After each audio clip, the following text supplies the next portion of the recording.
ദൈവനാമം മഹത്വപ്പെടുമാറാകട്ടെ. പ്രിയ വായന സുഹൃത്തെ, താങ്കൾക്ക് യേശു കർത്താവിൻ്റെ നാമത്തിൽ സ്നേഹവന്ദനം. ഇന്ന് നവംബർ 5, ഒന്നാമത്തെ വായന ഭാഗം 2 ദിനവൃത്താന്തം 34 അധ്യായം.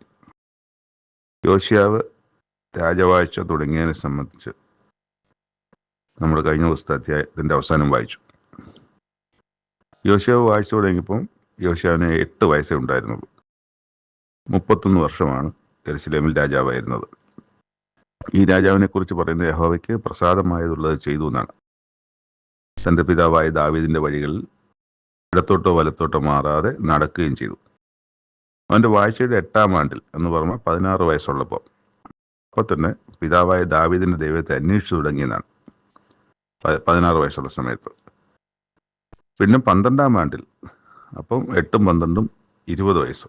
20 വയസ്സുള്ളപ്പം പൂജാഗിരികളെയും അശേര പ്രതിഷ്ഠകളെയും വിഗ്രഹങ്ങളെയും ബിംബങ്ങളെയും നീക്കി യഹൂദായെയും യെരുശലേമിനെയും വെടിപ്പാക്കുവാൻ തുടങ്ങി.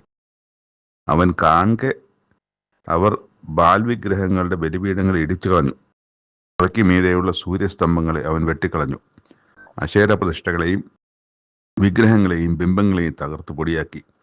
അവയ്ക്ക് ബലി കഴിച്ചവരുടെ കല്ലറകളിന്മേൽ വിതറിച്ചു.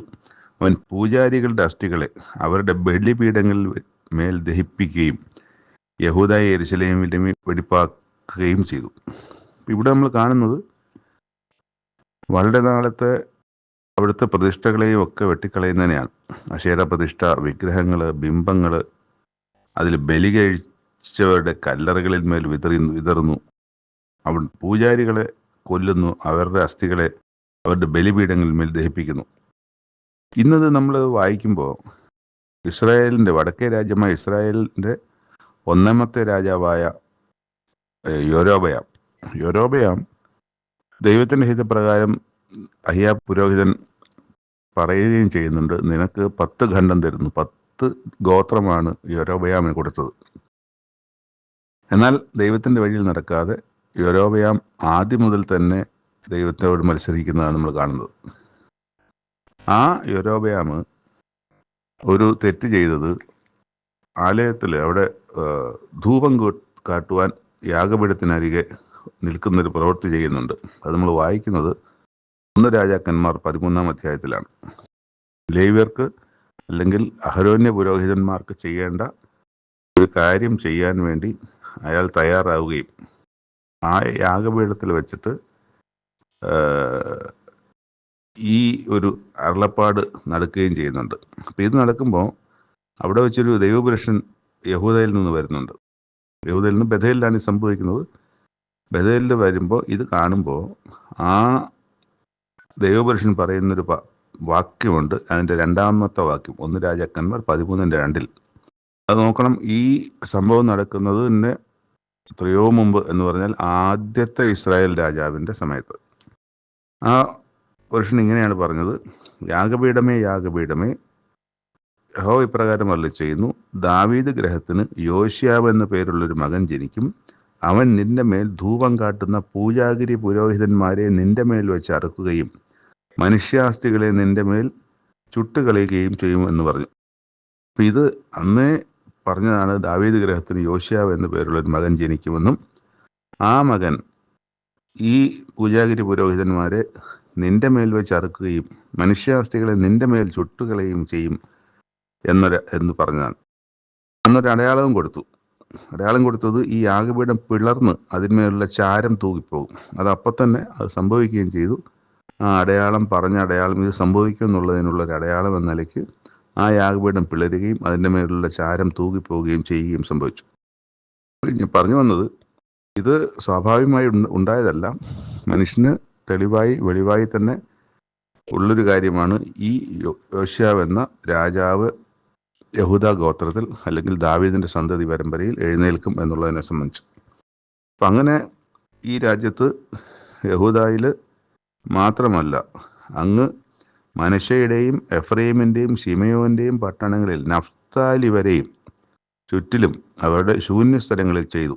ഏതാണ് ഈ പറഞ്ഞ ബലിപീഠങ്ങളെ ഇടിച്ചു കളയുക, അശേര പ്രതിഷ്ഠകളെ വെട്ടിക്കളയുക, അതിനെല്ലാം പൊടിയാക്കിയ സൂര്യസ്തംഭങ്ങളെ വെട്ടിക്കളഞ്ഞ് യെരുശലേമിലേക്ക് മടങ്ങിപ്പോരുകയാണ് ഈ യോശിയാവ് ചെയ്യുന്നത്. എൻ്റെ വാഴ്ചയുടെ 18-ാം ആണ്ടിൽ, അപ്പോൾ 18ഉം 8ഉം 36 വയസ്സായി. 36 വയസ്സിൽ ദേശത്തെയും ആലയത്തെയും വെടിപ്പാക്കിയ ശേഷം അവൻ അസല്യാവിൻ്റെ മകനായ ഷാഫാനെ, നഗരാധിപതിയായ മൈശയെയും യോവാശിൻ്റെ മകനായ രായസക്കാരനെ യോവാഹിനെയൊക്കെ യഹോവയുടെ ആലയത്തിൽ അറ്റകുറ്റം തീർപ്പാൻ നിയമിച്ചു. അപ്പോൾ അങ്ങനെ അറ്റകുറ്റം തീർക്കാൻ വേണ്ടിയിട്ട് എല്ലാവരും കൂടെ ഉത്സാഹിച്ചു. മഹാപുരോഹിതൻ ഹിൽക്കിയാവാണ്. ഹിൽക്കിയാവ് അതുപോലെ അവിടെ ഉണ്ട്. അതുപോലെ വാതിൽ കാവൽക്കാരായ ലേവ്യർ, എല്ലാ മനശ്ശെയോടും എഫ്രൈമിനോടും ശേഷമുള്ള എല്ലാ ഇസ്രായേലിനോടും, എല്ലാ യഹൂദായോടും, ബെന്യാമീനോടും, യെരുശലേം നിവാസികളോടും ഇതിൻ്റെ ചെലവിനുള്ള പണം പിരിച്ചെടുത്തു. ദേവാലയത്തിൽ അടച്ചിരുന്ന പിരിച്ചെടുത്ത് ദേവാലയത്തിൽ അടച്ചിരുന്ന ദ്രവ്യം ഏൽപ്പിച്ചു കൊടുത്തു. അത് യഹോവയുടെ ആലയത്തിൽ വേല ചെയ്യിക്കുന്ന മേൽവിചാരകന്മാരുടെ കയ്യിൽ ഏൽപ്പിക്കുകയും ചെയ്തു. അവർ ആ പണിയൊക്കെ കൃത്യമായി ചെയ്തു. അപ്പം കേടുപാടുകൾ ഒരുപാടുണ്ട്. കാരണം വെച്ചാൽ കാലങ്ങളായിട്ട് ഇത് അവിടെ ചെയ്യേണ്ട കാര്യങ്ങൾ ചെയ്യാതിരിക്കുകയൊക്കെ ചെയ്യുമ്പോൾ കുറേ നാൾ അടച്ചിട്ടതിൻ്റെ വിഷയങ്ങളുണ്ട്. അതൊക്കെ കൊണ്ട് തന്നെ കെട്ടിടങ്ങൾക്ക് തുലാം പോലും വെക്കേണ്ട ഒരവസ്ഥയായിരുന്നു എന്നുള്ളതാണ്. അവരെല്ലാം വിശ്വാസത്തിന്മേൽ പ്രവർത്തിച്ചു, കണക്കൊന്നും നോക്കിയിരുന്നില്ല. വിശ്വാസത്തിന്മേൽ തന്നെയാണ് അവർ പ്രവർത്തിച്ചിരുന്നതെന്ന് നമ്മൾ വായിക്കുന്നുണ്ട്.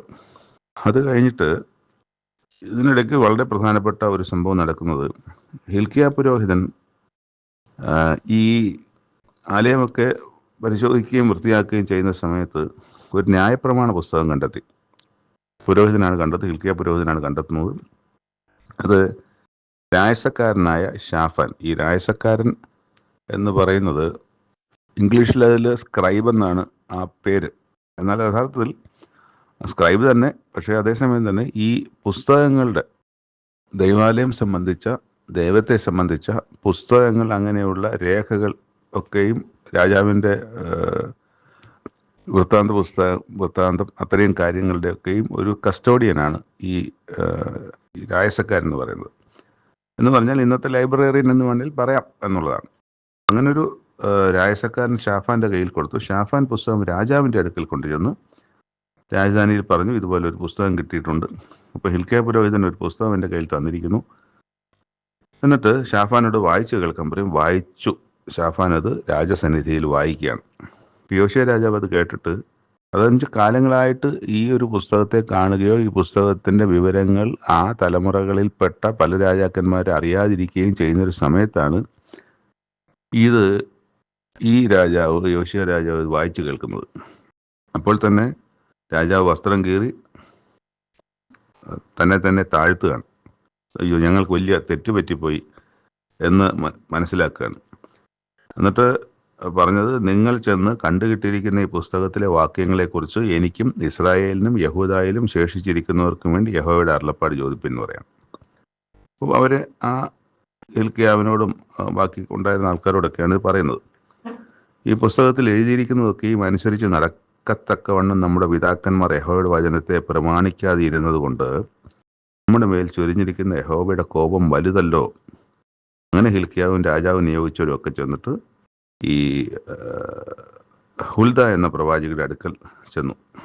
യെരുശലേമിൽ ആണ് ആ പ്രവാചകി താമസിച്ചിരുന്നത്. അവിടെ ചെന്നു.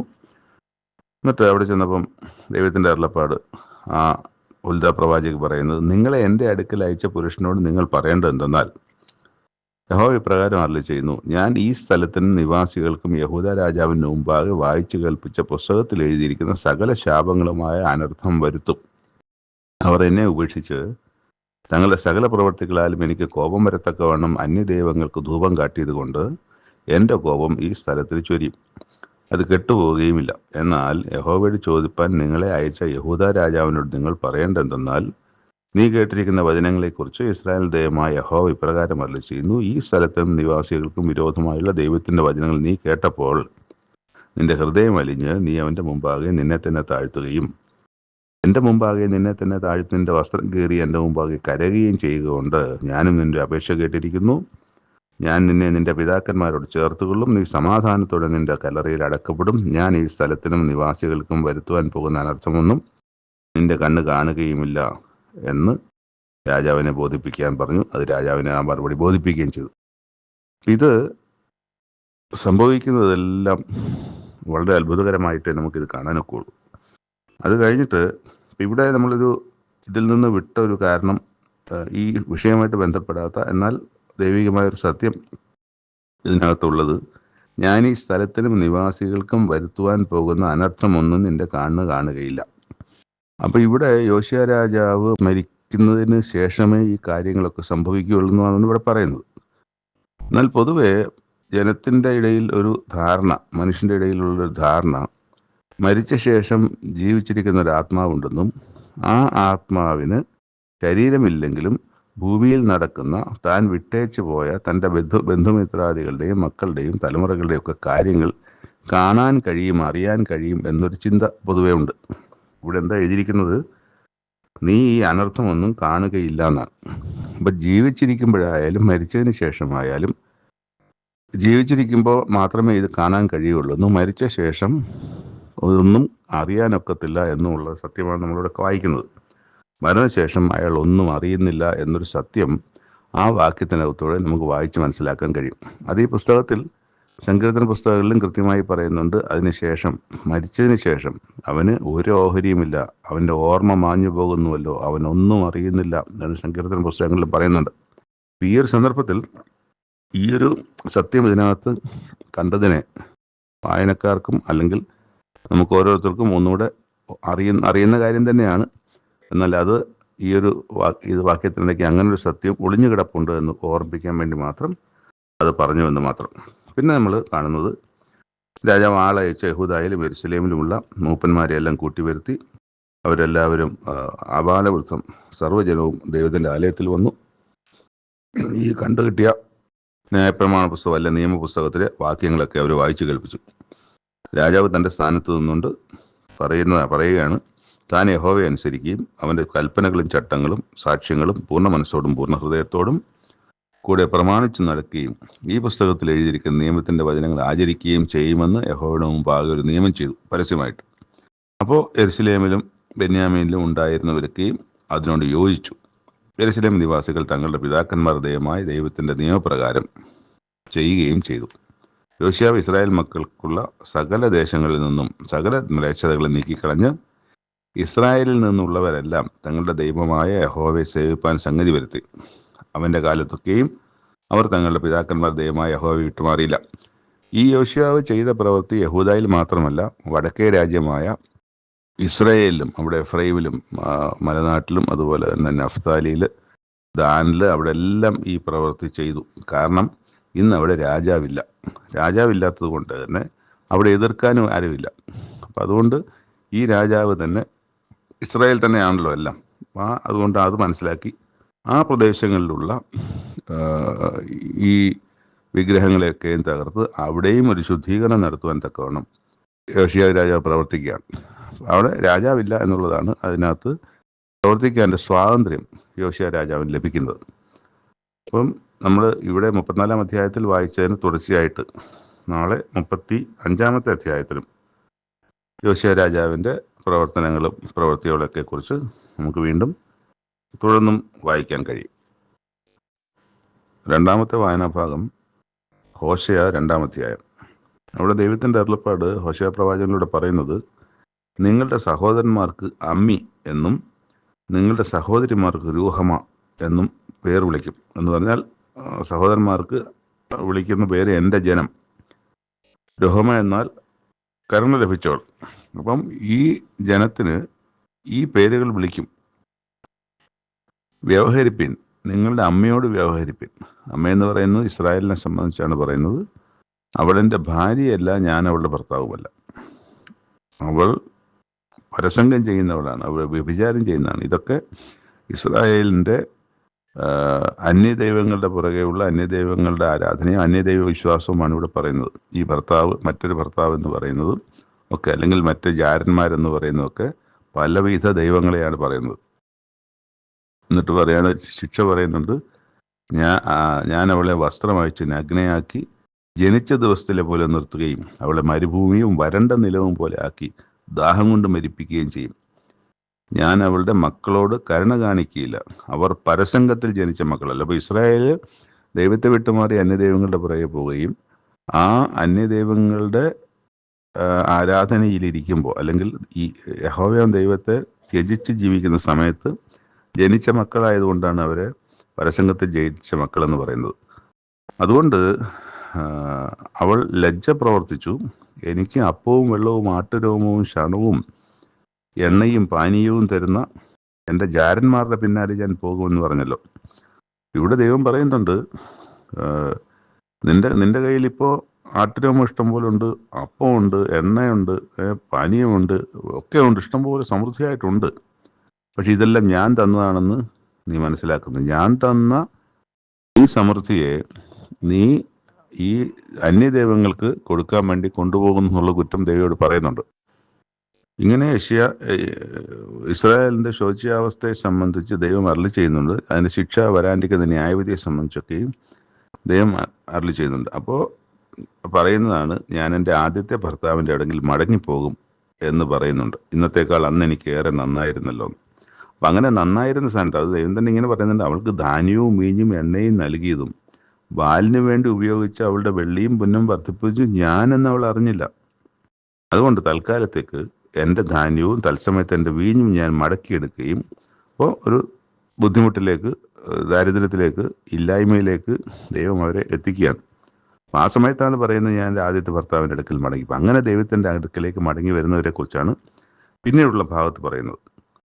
എന്നിട്ട് അതിൻ്റെ അവസാനത്തിലേക്ക് വരുമ്പോൾ, അന്നാളിൽ നീ എന്നെ ബാലി എന്ന് പറഞ്ഞാൽ ഉടയവനെ എന്നല്ല, ഈശി ഭർത്താവേ എന്ന് വിളിക്കും എന്ന് യഹോവയുടെ അരുളപ്പാട്.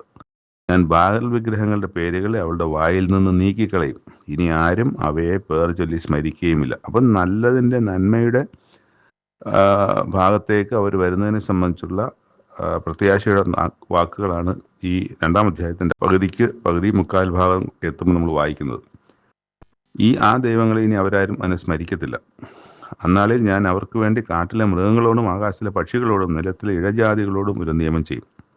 ഞാൻ വില്ലും വാളും യുദ്ധം. അപ്പോൾ ഇതൊക്കെ അവർക്ക് ബുദ്ധിമുട്ടുണ്ടാക്കുന്ന ജാതികൾ, ഇഴജാതികൾ ബുദ്ധിമുട്ടുണ്ടാക്കുന്നുണ്ട്. കാട്ടിലെ മൃഗങ്ങളുടെ ശല്യമുണ്ടാക്കും. ഇതൊക്കെ ദൈവം ചെയ്യുന്നുണ്ട്. ഇതിനോടൊക്കെ നിയമം ചെയ്യും. അവരെ ഉപദ്രവിക്കരുതെന്ന് അവരോട് പറയുമെന്നാണ്. അപ്പോൾ ഞാൻ അവരെ നിർഭയം വസിക്കുമാറാക്കും. വില്ലും വാളും യുദ്ധവും ഭൂമിയിൽ നിന്ന് നീക്കും. അവരെ എനിക്ക് വീണ്ടും വിവാഹത്തിന് നിശ്ചയിക്കും. അതെ, നീതിയോടും ന്യായത്തോടും ദയയോടും കരുണയോടും കൂടെ നിന്നെ എനിക്ക് വിവാഹത്തിന് നിശ്ചയിക്കും. അപ്പോൾ ആ ഇസ്രായേൽ, മടങ്ങി വരുന്ന ഇസ്രായേലിൻ്റെ ആശ്വാസമാണ് നമ്മളിവിടെ വായിക്കുന്നത്. ഞാൻ ആകാശത്തിന് ഉത്തരം നൽകും, അത് ഭൂമിക്ക് ഉത്തരം നൽകും. ഭൂമി ധാന്യത്തിനും വീഞ്ഞിനും എണ്ണയ്ക്കും ഉത്തരം നൽകും. അപ്പോൾ ഈ അനുഗ്രഹം കൊണ്ട് വീണ്ടും ഇവർക്ക് സമൃദ്ധിയിലേക്ക് വരുന്നതിനെ സംബന്ധിച്ചാണ് അവിടെ നമ്മൾ വായിക്കുന്നത്. ഞാൻ അതിനെ എനിക്കായി ദേശത്ത് വിതയ്ക്കും. കരുണ ലഭിക്കാത്തവരോട് ഞാൻ കരുണ കാണിക്കും. എൻ്റെ ജനമല്ലാത്തവരോട് നീ എൻ്റെ ജനം എന്ന് ഞാൻ പറയും. നീ എൻ്റെ ദൈവം എന്ന് അവരും പറയും. അപ്പോൾ ഈ അധ്യായത്തിൻ്റെ ആദ്യത്തിൽ വായിക്കുന്ന സങ്കടത്തിൻ്റെയും വ്യസനത്തിൻ്റെയും അവസ്ഥകൾ, മോശമാകുന്നൊരവസ്ഥയുടെയും കുറ്റത്തിൻ്റെയും പാപത്തിൻ്റെയും ശിക്ഷയുടെയും ന്യായവിധിയുടെയും ഒക്കെ അവസ്ഥയിൽ നിന്ന് അവരെ മടങ്ങി വന്ന് എൻ്റെ ദൈവം എന്ന് അവർ പറയുകയും ഇവർ എൻ്റെ ജനമെന്ന് ദൈവം പറയുകയും ചെയ്യുന്ന ഒരു നല്ല നാളിലേക്കുള്ള മടങ്ങി വരുവിൻ്റെ പ്രത്യാശയോടുകൂടിയാണ് ഈ അധ്യായം അവസാനിക്കുന്നത്. 3-ാമത്തെ വായനാഭാഗം അപ്പോസ്തല പ്രവൃത്തികൾ 16-17 അധ്യായങ്ങൾ. ഇവിടെ നമ്മൾ ആദ്യമായിട്ട് തിമത്യോസ് എന്നൊരു ശിഷ്യനെക്കുറിച്ച് വായിക്കുകയാണ്. 16-ാം അധ്യായത്തിൽ ആ അമ്മ യഹൂദ സ്ത്രീ ആയിരുന്നെങ്കിലും അപ്പൻ യവനനായിരുന്നു. അവിടെ വലിയ സാക്ഷ്യം കൊണ്ടൊരുവനായിരുന്നു ഇദ്ദേഹം. അപ്പോൾ അവൻ തന്നോട് കൂടെ പോകണമെന്ന് പൗലോസ് ആഗ്രഹിക്കുന്നു. അപ്പോൾ അങ്ങനെയുള്ള നല്ല സാക്ഷ്യമുള്ളവൻ ദൈവവേലയ്ക്ക് കൂടുതൽ ഗുണം ചെയ്യും എന്നുള്ളത് ശരിയാണല്ലോ. അപ്പോൾ അവൻ്റെ പ്രവൃത്തി കാരണം അങ്ങനെ സഭകൾ വിശ്വാസത്തിൽ ഉറയ്ക്കുകയും എണ്ണത്തിൽ ദിവസേന പെരുകുകയും ചെയ്തു. ആ കാലത്ത് അവർ ആസയിൽ വചനം പ്രസംഗിക്കരുതെന്ന് പരിശുദ്ധാത്മാവ് വിലക്കിയാൽ ഫുഗ്ഗയിലും ഗലാത്യ ദേശത്തിലും കൂടി സഞ്ചരിച്ചു. അപ്പോൾ വീണ്ടും അടുത്ത യാത്ര തുടങ്ങിയെന്നാണ് നമുക്ക് കണക്കാക്കുന്നത്. ദർബയിലും ഇസ്രയേലും ചെന്നു. ഇവിടെ ശീലാസനെയും കൂട്ടി 2-ാമത്തെ യാത്ര, 2-ാമത്തെ മിഷണറി യാത്ര എന്ന് പറയപ്പെടുന്ന യാത്രയാണിത്.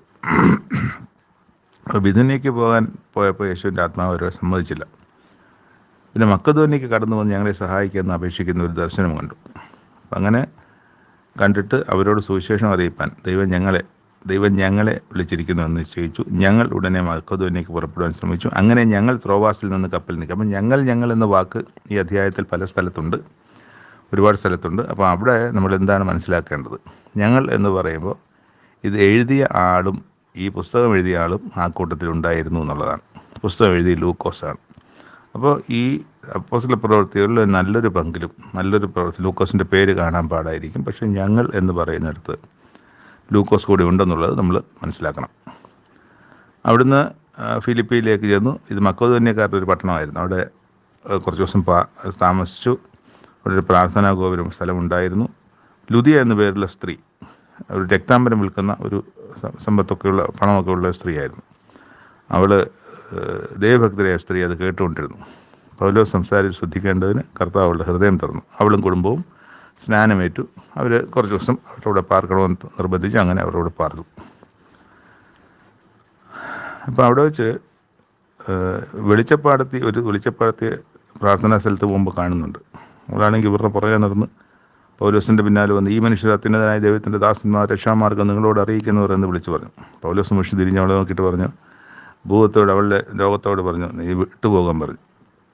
അപ്പോൾ അങ്ങനെ വിട്ടുപോകാൻ പറഞ്ഞ് അവൾ നോർമലായി, അസുഖം മാറി, സൗഖ്യമായി.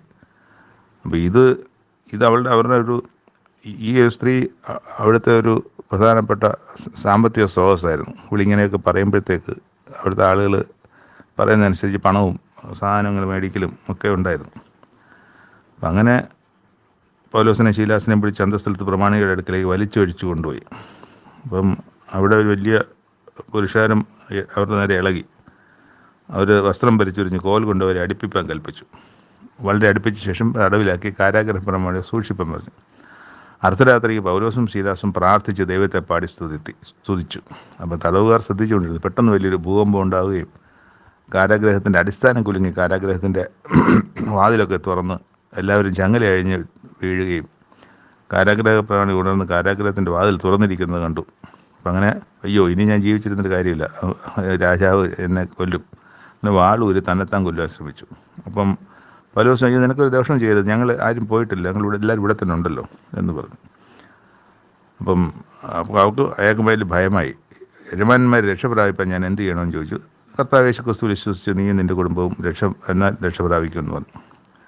അപ്പം വളരെ താമസിയാതെ തന്നെ അയാളും ഈ പറഞ്ഞ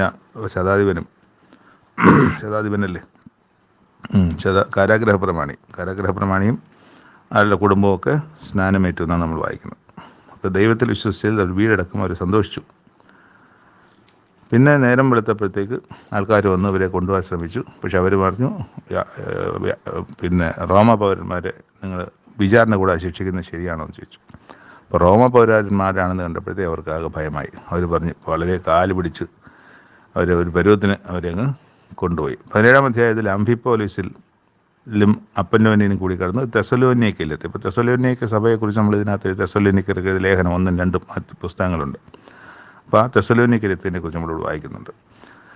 അവരോട് 3 ദിവസം 3 ശബത്തുകൾ, ഇപ്പോൾ 3 ആഴ്ച തിരുവഴുത്തുകൾ ആധാരമാക്കി 3 ശബത്ത് എന്ന് പറയുമ്പം 3 ആഴ്ച വേണം, പൂർണ്ണമായും 3 ആഴ്ച വേണമെന്നില്ല, 2 ആഴ്ചയായാലും 3 ശബത്താവും. തിരുവഴുത്തുകൾ ആധാരമാക്കി അവരോട് സാധിച്ചു.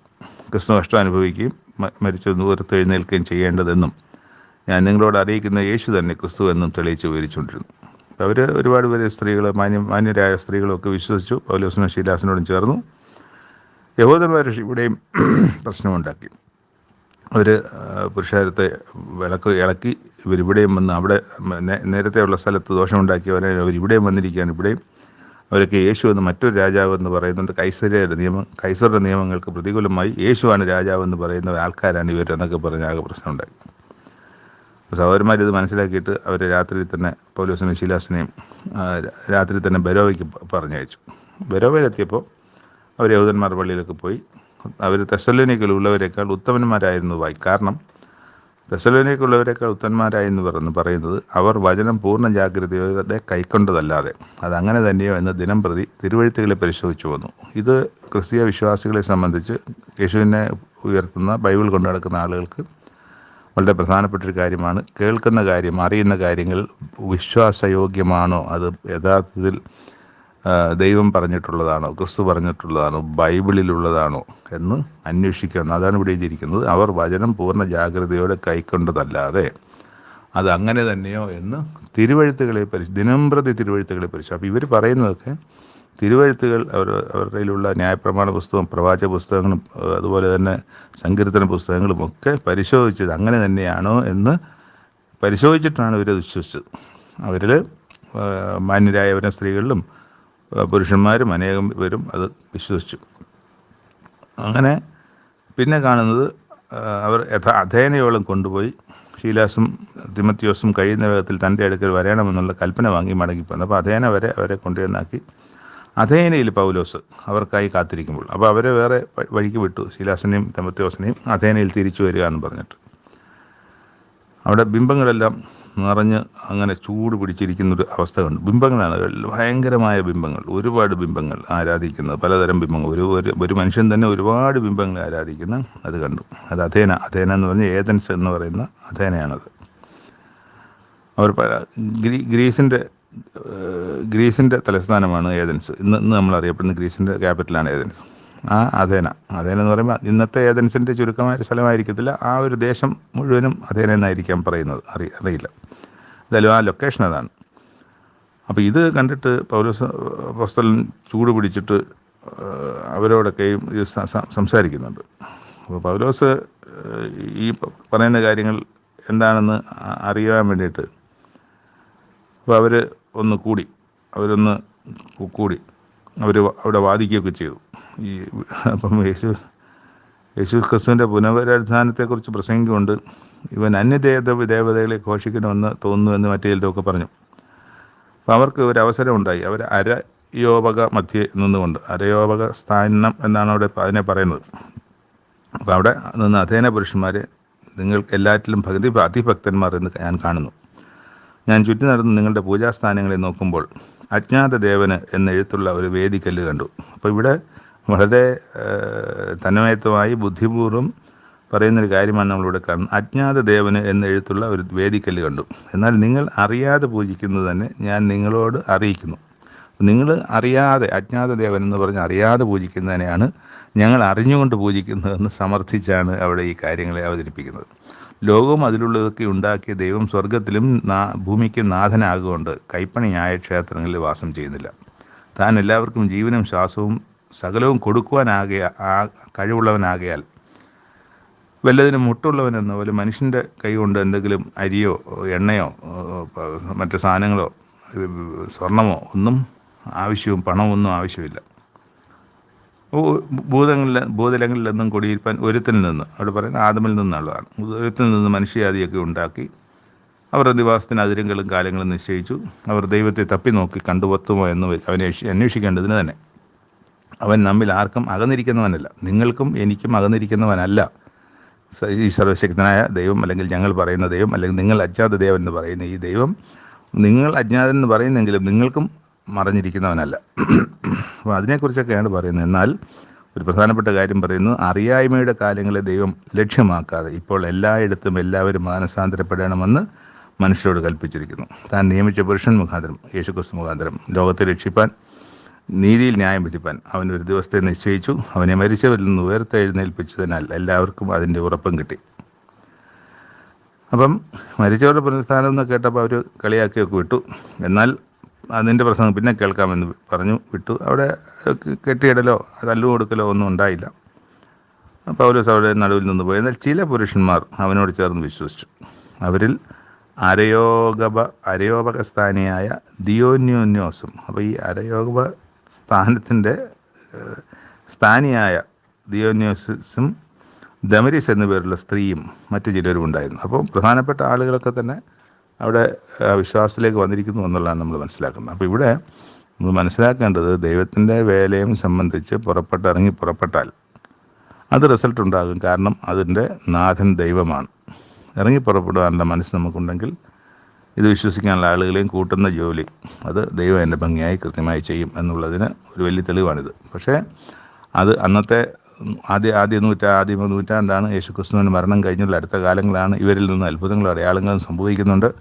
കാലഘട്ടത്തിനും അന്നത്തെ സാഹചര്യങ്ങൾക്കൊക്കെ ഇന്നത്തെക്കാളും ഒരുപാട് വ്യത്യാസമുണ്ട്. ലോകം ഇന്നത്തെ ഒരു അവസ്ഥയിലല്ല, ടെക്നോളജിക്കലി ഒന്നും ഇത്രയും ഉന്നതമല്ല. അങ്ങനെ ഒരുപാട് വ്യത്യാസം അന്നത്തെക്കാലം ഇന്നത്തെക്കാലവും തമ്മിലുണ്ട്. പക്ഷേ ദൈവത്തിന് മാറ്റമില്ല, ദൈവത്തിൻ്റെ വചനത്തിന് മാറ്റമില്ല, സത്യത്തിനൊന്നും മാറ്റമില്ല. അത് നമ്മൾ തിരിച്ചറിയണം. ഇവിടെ ഇറങ്ങിപ്പുറപ്പെടുവാനുള്ള ആളുകൾ ഉണ്ടാകുകയാണ് ആവശ്യം. ഞാനായാലും താങ്കളായാലും മറ്റാരെങ്കിലും ആയാലും സത്യം സുവിശേഷിക്കാൻ പറ്റുന്ന ആളുകൾ ഇറങ്ങിപ്പുറപ്പെടുക എന്നുള്ളത് ആണ് ദൈവം ഇവിടെ ആവശ്യപ്പെടുന്നത്. ശിഷ്യന്മാരോട് പറയുന്നത്, നിങ്ങൾ ഭൂമിയിൽ എല്ലായിടവും എനിക്ക് ശിഷ്യരെ ഉണ്ടാക്കിക്കൊള്ളും, ശിഷ്യരാക്കിക്കൊള്ളും, ലോകത്തെല്ലാവരും എൻ്റെ ശിഷ്യരാക്കിക്കൊള്ളും എന്ന് പറഞ്ഞിട്ടാണ് പൗലോസപ്പോസ്തലൻ. അപ്പോൾ എല്ലാവരെയും എന്ന് പറഞ്ഞാൽ അതെന്ന് തീരും? എല്ലാവരെയും ആക്കണമെങ്കിൽ തലമുറയായിട്ട് ഇതിങ്ങനെ മുമ്പോട്ട് പോയിക്കൊണ്ടിരിക്കും. Thank you. ഒരു ദിവസം കൂടി നമുക്ക് ദൈവം തന്നു. ഈ ഒരു ദിവസം ഏറ്റവും സന്തോഷവും സമാധാനമുള്ള ദിവസമായിരിക്കട്ടെ. അത് ദൈവവചനത്തിലൂടെ തന്നെ സംഭവിക്കട്ടെ. നാളെ നമുക്ക് പുതിയ വായനാഭാഗങ്ങളുമായിട്ട് വീണ്ടും കണ്ടുമുട്ടാം. അതുവരെ ദൈവം നമ്മളെ കാത്തുസൂക്ഷിക്കട്ടെ. നന്ദി.